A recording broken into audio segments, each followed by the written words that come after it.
Урматтуу айымдар жана мырзалар, Россия Федерациясынын президенти Владимир Владимирович Путиндин Кыргыз Республикасына расмий сапарынын жүрүшүндө кол койгон документтер менен алмашуу разини башталууда.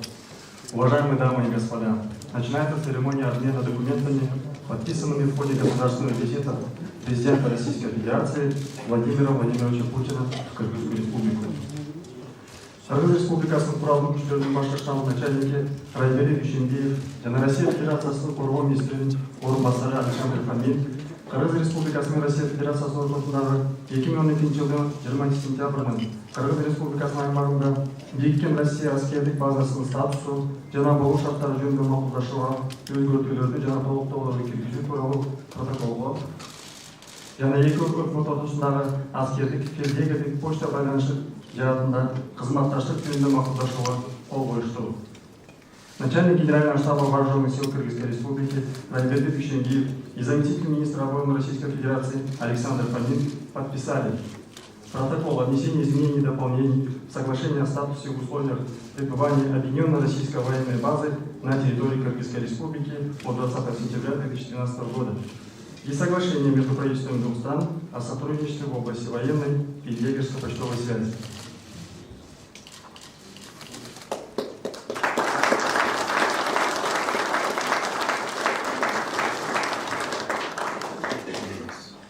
Кыргыз Республикасынын энергетика жана жер казынасын пайдалануу мамлекеттик комитетинин төрагасы Эмиль Осмонбетов жана Россия Федерациясынын энергетика министри Александр Новак мунай жана мунайзатты жеткирүү чөйрөсүндө кызматташтык жөнүндө өкмөттөр аралык макулдашууга өзгөртүүлөрдү киргизүү тууралуу протоколго кол коюшту. Председатель Государственного комитета промышленности, энергетики и недропользования Кыргызской Республики Эмиль Осмонбетов и министр энергетики Российской Федерации Александр Новак подписали протокол о внесении изменений в межправительственное соглашение о сотрудничестве в сфере поставок нефти и нефтепродуктов.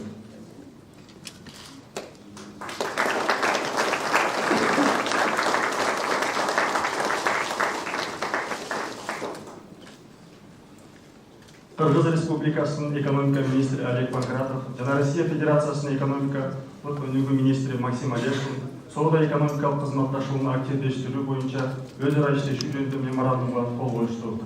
Министр экономики Кыргызской Республики Олег Панкратов и министр экономического развития Российской Федерации Максим Олешкин подписали меморандум о взаимодействии.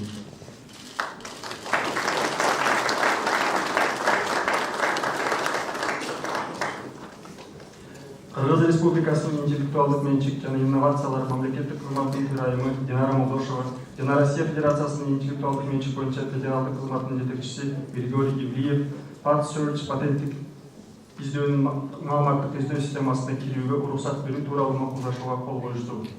Председатель Государственной службы интеллектуальной собственности и инноваций Кыргызской Республики Динара Молдошева и руководитель Федеральной службы по интеллектуальной собственности Российской Федерации Григорий Ивлиев подписали соглашение о предоставлении доступа к информационно-поисковой системе патентного поиска PathSearch.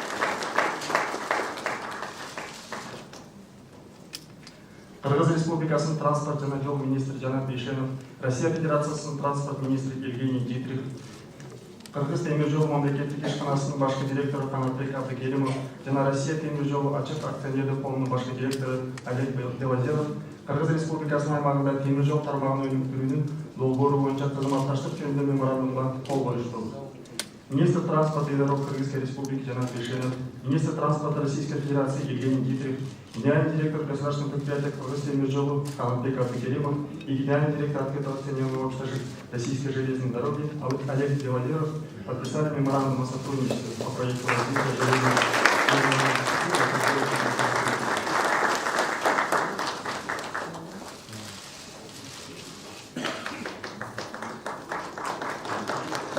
Кыргыз Республикасынын билим берүү жана илим министри Гульмира Кудайбердиева жана Россия Федерациясынын агрардуу министри Ольга Васильева кызматташуу жөнүндө меморандумга кол коюшту.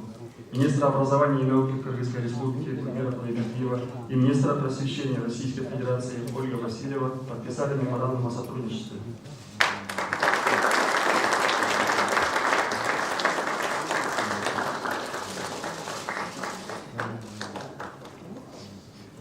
Кыргыз Республикасынын жаштар, дене тарбия жана спорт иштери боюнча мамлекеттик агенттигинин статус катчысы Нуржан Баркинова жана Россия Федерациясынын спорт министринин орун басары Сергей Косилов кызматташуу жөнүндө меморандумга кол коюшту.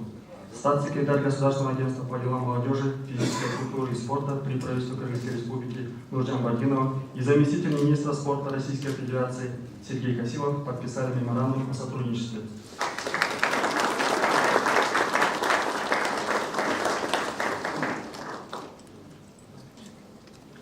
Кыргыз Республикасынын саламаттык сактоо министри Кылычбек Чолпонбаев жана Россия Федерациясынын керектөөчүлөрүнүн укугун коргоо жана адамдын байгелдиги жаатындагы көзөмөл боюнча федералдык кызматтын жетекчиси Анна Попова эл аралык медико-санитардык эрежелерди киргизүү жаатындагы кызматташуу жөнүндө макулдашууга кол коюшту. Министр здравоохранения Кыргызской Республики Кылычбек Чолпонбаев и руководитель Федеральной службы по надзору в сфере защиты прав потребителей и благополучия человека Российской Федерации Анна Попова подписали соглашение по санитарных правилах. Кыргыз Республикасынын диний иштери боюнча мамлекеттик комиссиясынын директору Заирбек Эргешев жана Россия Федерациясынын улуттар иштери боюнча федералдык агенттигинин жетекчиси Игорь Баринов кызматташтык жөнүндө меморандумга кол коюшту. Директор Государственной комиссии по делам религии Кыргызской Республики Заирбек Эргешев и руководитель Федерального агентства по делам национальности Игорь Баринов подписали меморандум о сотрудничестве.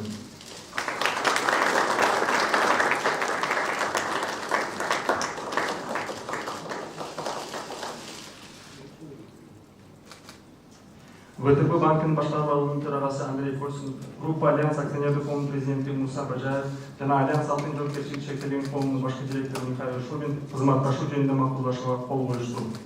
Председатель правления банка ВТБ Андрей Косин, президент акционерного общества группа Альянс Муса Бажаев и генеральный директор общества ответственности Альянс Алтын Михаил Шубин подписали соглашение о сотрудничестве.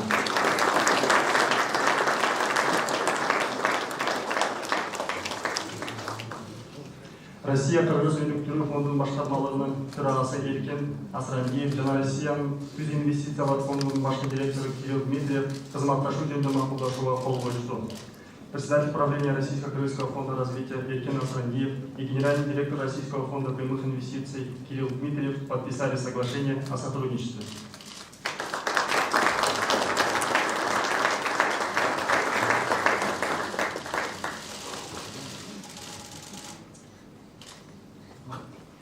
Астра компаниясынын директорлор кеңешинин төрагасы Ярослав Кузнецов, Хайрол компаниясынын башкы директору Игорь Шахрай жана Тышкы экономикалык банктын төрагасынын биринчи орун басары Николай Цеховский продукцияларды экспорттоо жөнүндө меморандумга кол коюшту. Председатель совета директоров компании Астра Ярослав Кузнецов, генеральный директор компании Хайрол Игорь Шахрай и первый заместитель председателя Внешнеэкономического банка Николай Цеховский подписали меморандум об экспорте продукции.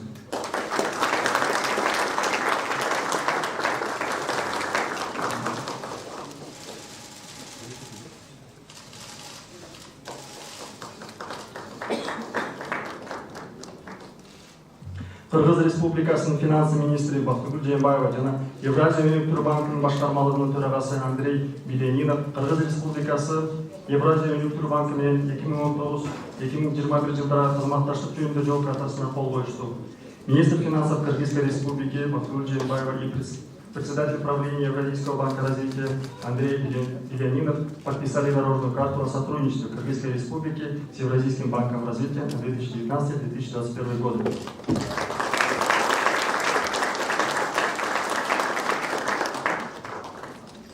Кыргыз Республикасынын Жогорку окуу жайлар ассоциациясынын төрагасы Абдулда Мусаев жана Россия ректорлор биримдигинин президенти Виктор Садовничий кызматташуу жөнүндө макулдашууга кол коюшту.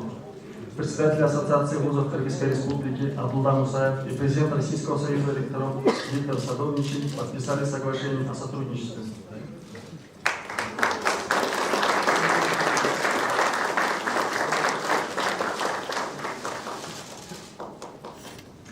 Кыргыз Республикасынын президенти караштуу мамлекеттик башкаруу академиясынын ректору Алмазбек Акматалиев жана Россия Федерациясынын президентине караштуу эл аралык чарбасы жана мамлекеттик кызмат академиясынын ректору Владимир Мау өз ара түшүнүшүү жана кызматташтык жөнүндө меморандумга кол коюшту. Ректор Академии государственного управления при президенте Кыргызской Республики Алмазбек Акматалиев и ректор Российской академии народного хозяйства хозяйства и государственной службы при президенте Российской Федерации Владимир Мавов подписали меморандум о взаимопонимании и сотрудничестве.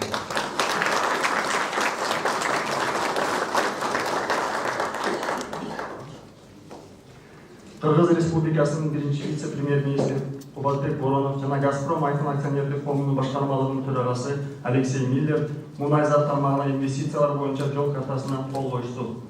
Первый вице-премьер-министр Кыргызской Республики Кубатбек Боронов и председатель правления публичного акционерного общества «Газпром» Алексей Миллер подписали дорожную карту относительно инвестиций в нефтегазовые